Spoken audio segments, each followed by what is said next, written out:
السلام علیکم۔ ناروے کے خوبصورت سے شہر یسائم سے ڈاکٹر شہلا ایک بار پھر آپ کی خدمت میں حاضر ہے۔ آج منگل کا دن اور سن 2022 کی 15 فروری ہے۔ ایسا ہی ایک دن 15 فروری موجودہ ہندوستان کے دارالحکومت نیو دہلی اور انگریزوں کے زیر نگین ہندوستان کی دلی میں 1869 کو طلوع ہوا تھا۔ اس دن کے ڈوبتے سورج کے ساتھ ہندوستان کے ایک عظیم شاعر، نثر نگار، تاریخ دان اور فلسفی کی زندگی کا چراغ گل ہو گیا تھا، جس نے لکھا تھا کہ موت کا ایک دن معین ہے، نیند کیوں رات بھر نہیں آتی۔ تو اس عظیم انسان کی موت کا دن معین تھا 15 فروری 1869۔ جی ہاں، آپ سمجھ تو گئے ہی ہوں گے، میں کسی اور کی نہیں بلکہ مرکہ اردو اور غالب کے خطوط والے مرزا اسد اللہ خان غالب کی بات کر رہی ہوں۔ غالب کی جس غزل کا شعر میں نے ابھی پڑھا ہے، وہ پوری غزل ہی ہم لوگوں کی گفتگو میں کسی ضرب المثل کی طرح شامل ہے۔ ملاحظہ فرمائیے کیسے ایک ایک شعر نگینے کی طرح جڑا ہے۔ لکھتے ہیں، کوئی امید بر نہیں آتی، کوئی صورت نظر نہیں آتی، موت کا ایک دن معین ہے، نیند کیوں رات بھر نہیں آتی۔ آگے آتی تھی حال دل پہ ہنسی، اب کسی بات پر نہیں آتی، جانتا ہوں ثواب طاعت و زہد، پر طبیعت ادھر نہیں آتی۔ ہے کچھ ایسی ہی بات جو چپ ہوں، ورنہ کیا بات کر نہیں آتی۔ کیوں نہ چیخوں کہ یاد کرتے ہیں، میری آواز گر نہیں آتی۔ داغ دل گر نظر نہیں آتا، بو بھی اے چارہ گر نہیں آتی۔ ہم وہاں ہیں جہاں سے ہم کو بھی کچھ ہماری خبر نہیں آتی۔ مرتے ہیں آرزو میں مرنے کی، موت آتی ہے پر نہیں آتی۔ اور حاصل غزل شعر، کعبہ کس منہ سے جاؤ گے غالب، شرم تم کو مگر نہیں آتی۔ نجم الدولہ دبیر الملک مرزا نوشاہ اسد اللہ خان غالب بہادر نظام جنگ اردو زبان کے سب سے بڑے شاعروں میں سے ایک سمجھے جاتے ہیں۔ یہ تسلیم شدہ بات ہے کہ 19ویں صدی غالب کی صدی ہے، جبکہ 18ویں میر تقی میر کی تھی اور 20ویں علامہ اقبال کی ٹھہری۔ غالب کی عظمت کا راز صرف ان کی شاعری کے حسن اور بیان کی خوبی میں ہی نہیں ہے، ان کا اصل کمال یہ ہے کہ وہ زندگی کے حقائق اور انسانی نفسیات کو گہرائی میں جا کر سمجھتے تھے اور بڑی سادگی سے عام لوگوں کے لیے بیان کر دیتے تھے۔ غالب جس پرآشوب دور میں پیدا ہوئے، اس میں انہوں نے مسلمانوں کی ایک عظیم سلطنت کو برباد ہوتے ہوئے اور باہر سے آئی ہوئی انگریز قوم کو ملک کے اقتدار پر چھاتے ہوئے دیکھا۔ غالباً یہی وہ پس منظر ہے جس نے ان کی نظر میں گہرائی اور فکر میں وسعت پیدا کی۔ مشہور قول یہ ہے کہ غالب 27 دسمبر 1797 کو کالا محل آگرہ میں مرزا عبداللہ بیگ خاں کے ہاں پیدا ہوئے۔ سن 1802 میں مرزا اسد اللہ خان غالب کے والد محترم مرزا عبداللہ بیگ خاں راج گڑھ کی جنگ میں گولی لگنے سے اللہ کو پیارے ہو گئے۔ 9 اگست 1810 کو نواب احمد بخش خاں کے چھوٹے بھائی الہی بخش خاں معروف کی 11 سالہ صاحبزادی امراؤ بیگم سے مرزا اسد اللہ خان غالب کی شادی ہوئی جب غالب کی عمر صرف 13 سال تھی۔ 1813 میں مرزا اسد اللہ خان غالب آگرہ کو چھوڑ کر دہلی میں منتقل ہو گئے۔ شادی کے بعد ان کے اخراجات بڑھ گئے اور وہ مقروض ہو گئے۔ اس دوران میں انہیں بے شمار مشکلات کا سامنا کرنا پڑا اور قرض کا بوجھ بڑھنے لگا۔ آخر مالی پریشانیوں سے مجبور ہو کر غالب نے قلعہ میں ملازمت اختیار کر لی اور 1850 میں بہادر شاہ ظفر نے مرزا غالب کو نجم الدولہ دبیر الملک نظام جنگ کا خطاب عطا فرمایا اور خاندان تیموری کی تاریخ لکھنے پر مامور کر دیا اور 50 روپے ماہوار ان کا وظیفہ مقرر ہوا۔ 1857 کی جنگ آزادی کے بعد سرکاری پینشن بھی بند ہو گئی، چنانچہ 1857 کے بعد مرزا غالب نے نواب یوسف علی خان والی رامپور کو امداد کے لیے لکھا۔ انہوں نے 100 روپے ماہوار وظیفہ مقرر کر دیا جو مرزا کو تا دم حیات ملتا رہا۔ غالباً 1868 کے آخر میں یا 1869 کے آغاز میں غالب بیمار ہو گئے۔ 14 فروری 1869 کو بیماری سے کچھ افاقہ ہوا تو کھانے کی خواہش کا اظہار کیا۔ پھر ملازم سے کہا کہ مرزا جیون بیگ یعنی مرزا باقر خان کامل کی سب سے بڑی صاحبزادی کو بلاؤ۔ نوکر نے آ کر بتایا کہ وہ سو رہی ہیں، تو انہوں نے کہا کہ جب وہ آئے گی تو تب میں کھانا کھاؤں گا۔ اس کے بعد جوں ہی گاؤ تکیے پر سر رکھا بے ہوش ہو گئے۔ فوراً حکیم محمود خان اور حکیم احسن اللہ خان کو اطلاع دی گئی۔ انہوں نے تشخیص کی کہ دماغ پر فالج گرا ہے۔ 15 فروری 1869 کا دن۔ اس کے بعد انہیں پھر ہوش نصیب نہ ہوا۔ مرزا اسد اللہ خان غالب زندگی کی بازی دہلی میں ہار گئے۔ انا للہ و انا الیہ راجعون۔ غالب کے بارے میں اگر بات کی جائے تو ایسا لگتا ہے کہ مرزا غالب کے بغیر ہمارا اردو ادب اتنا ہی ادھورا اور نامکمل ہے جتنا کہ تاج محل کے بغیر آگرہ اور ہندوستان۔ بات خیالات کی ندرت کی ہو یا تخیل کی اڑان یا پھر جدید نثر کے موجد کی، غالب ہر جگہ سر فہرست زبان و ادب کی امامت کرتے نظر آتے ہیں۔ اپنے جداگانہ طریقہ کار پر چلنے کی وجہ سے غالب کو خود بھی ناز تھا۔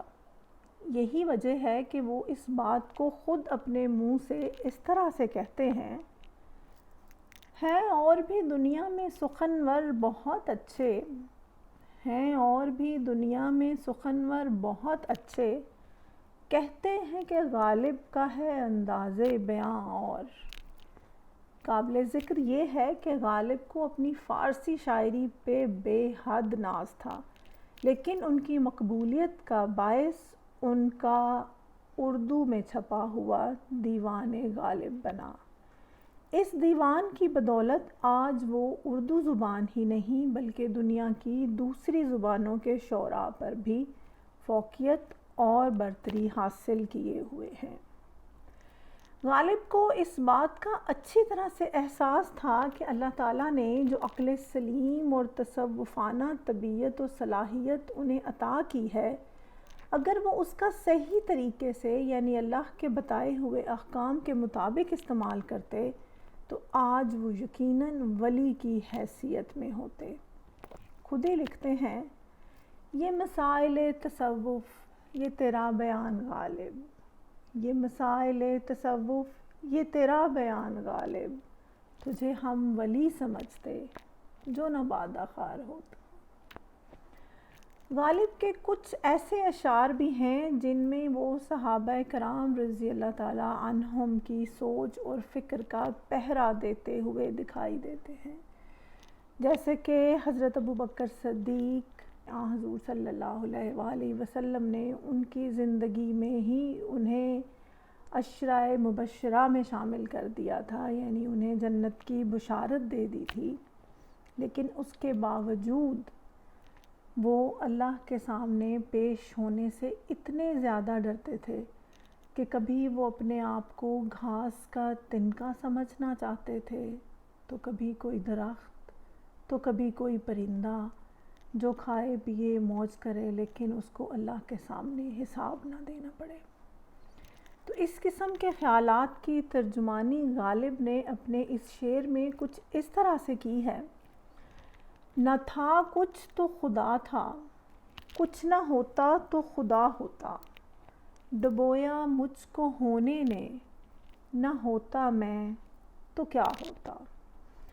غالب کو اس چیز کا احساس تھا کہ موت ایک دن آنی ہے اور انسان اپنے اچھے اور برے اعمال کا اللہ کے ہاں روز محشر جواب دہ ہے۔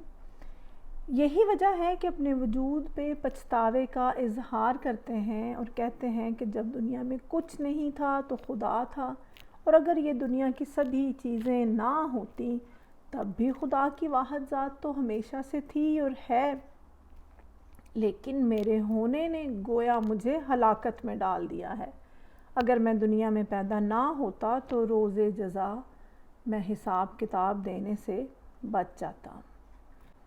ایک دوسرے شعر میں پھر انہیں موت کے بعد روز قیامت گناہوں کی وجہ سے یا اللہ کی نافرمانی کرنے کی وجہ سے رسوا ہونے کا ڈر ستا رہا ہے، اس لیے وہ کہتے ہیں: ہوئے مر کے ہم جو رسوا، ہوئے کیوں نہ غرق دریا، نہ کبھی جنازہ اٹھتا، نہ کہیں مزار ہوتا۔ اور اپنے ایک شعر میں غالب نے صاف کر دیا ہے کہ جب تک انسان اس دنیا میں زندہ رہتا ہے تو زندگی بالکل ایک قید خانے کی طرح ہے اور اس کے ساتھ غم لگے رہتے ہیں، اور موت سے پہلے ان غموں یا آزمائشوں سے چھٹکارا پانا مشکل ہے۔ اس لیے وہ انسان کو زندگی میں غموں کے ساتھ صبر و تحمل کے ساتھ گزر بسر کرنے کا درس دیتے نظر آتے ہیں اور کہتے ہیں: قید حیات و بند غم اصل میں دونوں ایک ہیں، موت سے پہلے آدمی غم سے نجات پائے کیوں۔ اور موجودہ دور کے ایک معروف شاعر افتخار راغب، جو پیشے کے لحاظ سے میری طرح انجینئر ہیں، وہ غالب اور سائنس کے حوالے سے کافی تحقیق کر رہے ہیں۔ آج کے اس بلاگ میں میں ان کے ایک مضمون سے چند اقتباسات شامل کروں گی۔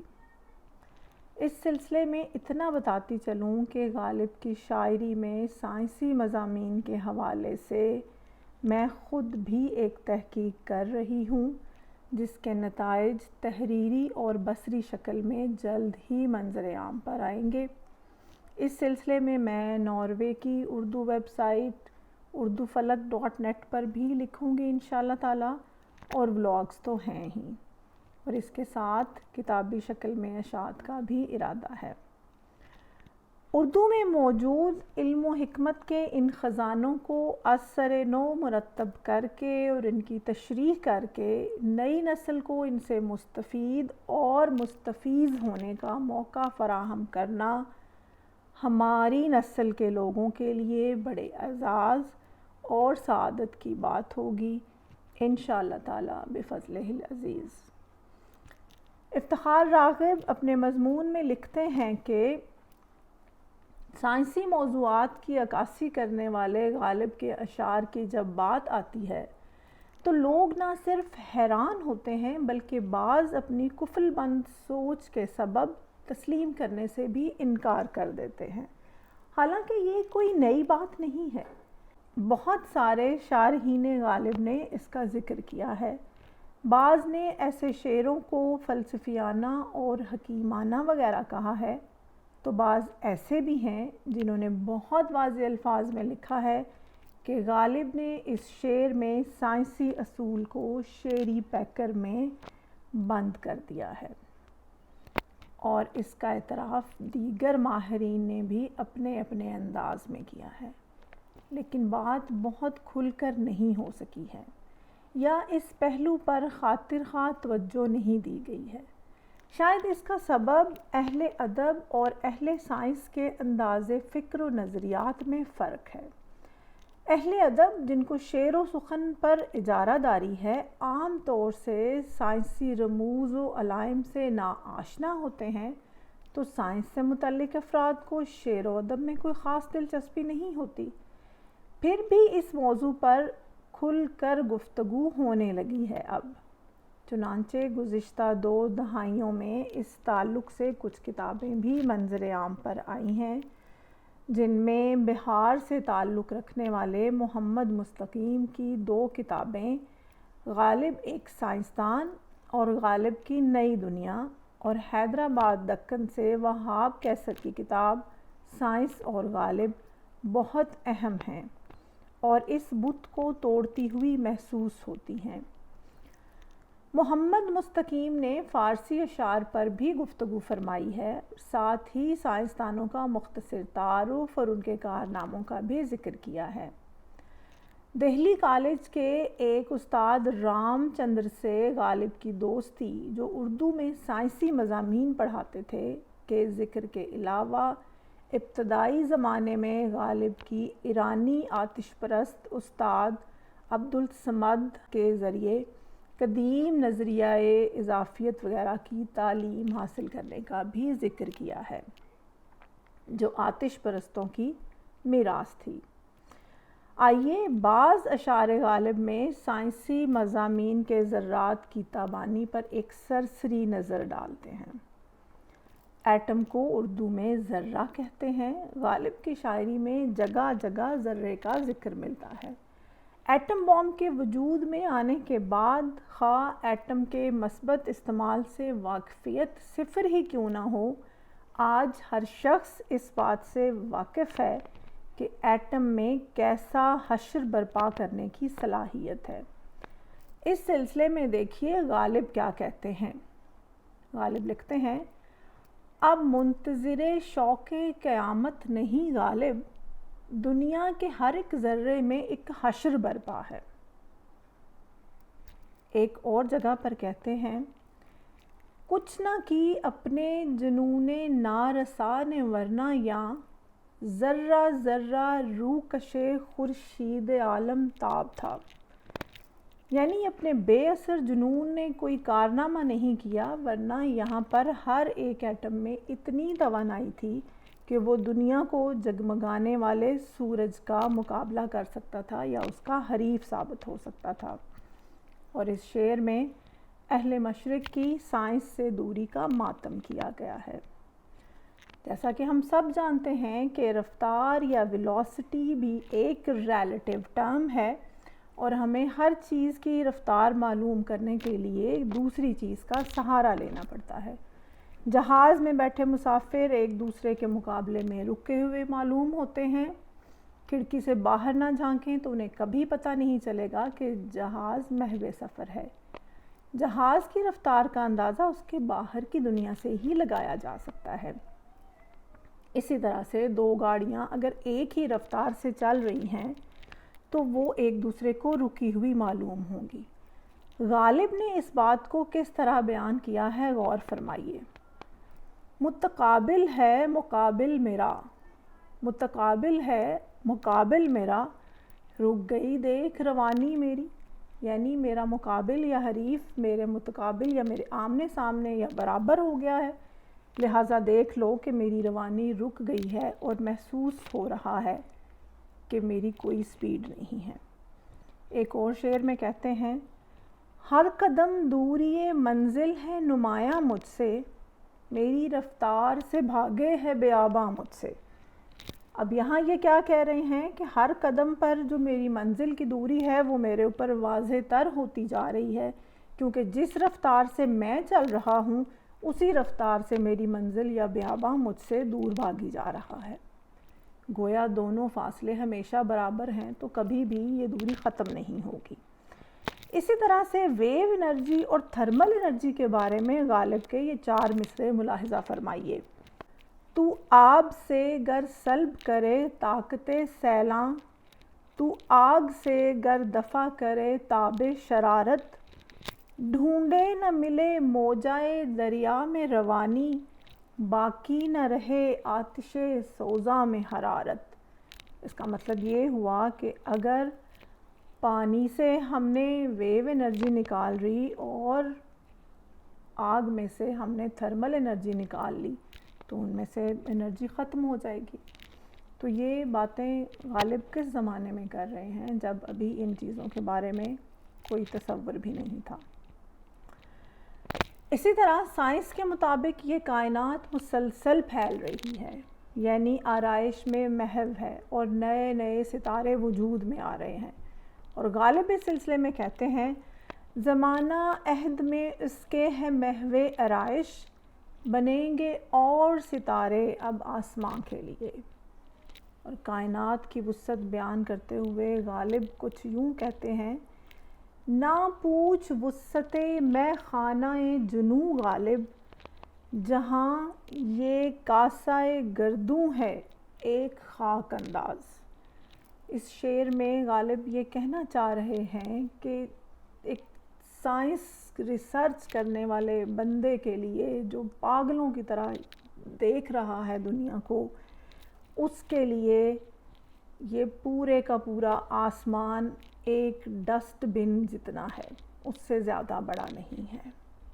مزید وہ فرماتے ہیں کہ کس کی برق شوخی رفتار کا دل دادا ہے، ذرہ ذرہ اس جہاں کا اضطراب آمادہ ہے۔ مجھے تو لگ رہا ہے کہ اس میں غالب نے پوری کی پوری پارٹیکل فزکس اور وہ والے 12 ذرات کی بات کر دی ہے جس کے اوپر آج کی ماڈرن فزکس یا تھیوریٹیکل فزکس اپنی ریسرچ کر رہی ہے۔ اور اسٹرنگ تھیوری یہاں پہ مجھے نظر آ رہی ہے کہ جس میں اضطراب ہے۔ اسٹرنگ تھیوری میں بھی یہی ہے کہ تمام جو اسٹرنگز ہیں وہ مرتعش ہیں، اور یہاں پر وہ کہہ رہے ہیں کہ اضطراب آمادہ ہیں، تو اس کا مطلب بھی یہ ہے کہ وہ مرتعش ہیں اور وہ موونگ ہیں۔ اگر اہل ادب نے بعض بندشوں کو توڑ کر وسیع النظری سے کام لیتے ہوئے غالب کے اشعار کو سائنسی نقطہ نظر سے پرکھنے کی روش کو عام کیا، تو افتخار راغب صاحب کو یقین ہے کہ نہ صرف بے شمار تابندہ ذرات ہاتھ لگیں گے بلکہ غالب کے وہ اشعار جنہیں شارحین نے محمل اور مبہم یا غیر واضح یا مشکل قرار دیا ہے، ان کی گتھیاں بھی بہت آسانی سے سلجھتی ہوئی محسوس ہوں گی۔ اہل اردو اس عظیم الشان شاعر کی بدولت اپنی زبان پر مزید فخر کرتے ہوئے نظر آئیں گے، کیونکہ دنیا میں کسی بھی زبان کا شاید ہی کوئی دوسرا شاعر نظر آئے جس کو غالب سے بڑا یا اس کا ہمسر قرار دیا جا سکے۔ تو اس طرح امید کی جاتی ہے کہ غالب 19ویں اور 20ویں صدی کے بعد 21ویں صدی پر بھی نئی آب و تاب کے ساتھ غالب نظر آئیں گے۔ یہ خیالات تھے افتخار راغب صاحب کے، جو جنرل سیکریٹری ہیں بزم اردو قطر، دوحہ قطر کے۔ غالب وہ عظیم شخصیت تھے جن کی شاعری اور نثر وقت، مقام اور زبان کی قید سے آزاد ہے، اور ان کی تخلیقات میں وہ حسن و دلکشی پوشیدہ ہے جس کو ادب کی دنیا میں انشاءاللہ رہتی دنیا تک زوال نہیں۔ اور آخر میں غالب کے الفاظ میں ہی ان کو خراج عقیدت پیش کرنا چاہوں گی۔ ہوئی مدت غالب مر گیا پر یاد آتا ہے، ہوئی مدت غالب مر گیا پر یاد آتا ہے، وہ ہر ایک بات پہ کہنا کہ یوں ہوتا تو کیا ہوتا۔ امید ہے کہ آپ کو آج کا بلاگ پسند آیا ہوگا۔ میری اپنی ذاتی زندگی میں غالب سے تعارف اس وقت ہوا تھا جب میں نے ایک مزاحیہ نظم یاد کی تھی، اور اس کا ایک شعر یہ بھی تھا: لکھ گیا اردو میں غالب خط نئے انداز کے، مر گئے بے وقت ہم احسان ہیں دم ساز کے۔ اور پھر اردو میں غالب کے لطیفے اور خطوط بھی پڑھے، اور آخرکار 9ویں 10ویں کی اردو کی کتاب مرقع اردو میں غالب کی غزلیں، ایک تو وہ جو میں نے شروع میں آپ کو سنا دی ہے، اور اس کے علاوہ ایک اور بہت ہی خوبصورت: ابن مریم ہوا کرے کوئی، میرے دکھ کی دوا کرے کوئی۔ اور آج کا یہ ولاگ 19ویں صدی کے اس عظیم شاعر کو خراج عقیدت پیش کرنے کی چھوٹی سی کاوش ہے، جس نے سر سید احمد خان کو یہ مشورہ دیا تھا کہ مغلوں کی تاریخ پر لکھی گئی کتاب آئین اکبری کے اوپر کام کر کے مردہ پرستی کرنے کی بجائے انگریزوں سے جینے کے ڈھنگ سیکھیں، جنہوں نے مختلف سائنسی علوم اور ایجادات جیسے کہ ٹیلی گراف، مونوگرام، بجلی، بلب سارے ایجاد کیے، اور انہوں نے اپنے آباء و اجداد سے کہیں زیادہ ترقی کی منازل طے کی تھیں۔ اگر دیکھا جائے تو سر سید احمد خان کو مسلمانوں کا مصلح اور جدید تعلیم کا علم بردار بنانے میں غالب کی اس نصیحت اور مشورے کا بڑا عمل دخل ہے۔ سر سید احمد خان غالب کو چچا کہا کرتے تھے۔ تو یوں غالب صرف 19ویں صدی کے ہی نہیں بلکہ 20ویں اور 21ویں صدی کے بھی شاعر کہلائے جانے کے قابل ہیں۔ اور اس کے ساتھ ہی بڑھتے ہیں اختتام کی طرف۔ اپنا اور اپنے چاہنے والوں کا ڈھیر سارا خیال رکھیے گا، مجھے اپنی دعاؤں میں یاد رکھیے گا۔ مرزا غالب کی روح کو ایصال ثواب کے لیے فاتحہ پڑھیے گا۔ اجازت چاہتی ہوں، آپ کی اپنی ڈاکٹر شہلا۔ اللہ حافظ۔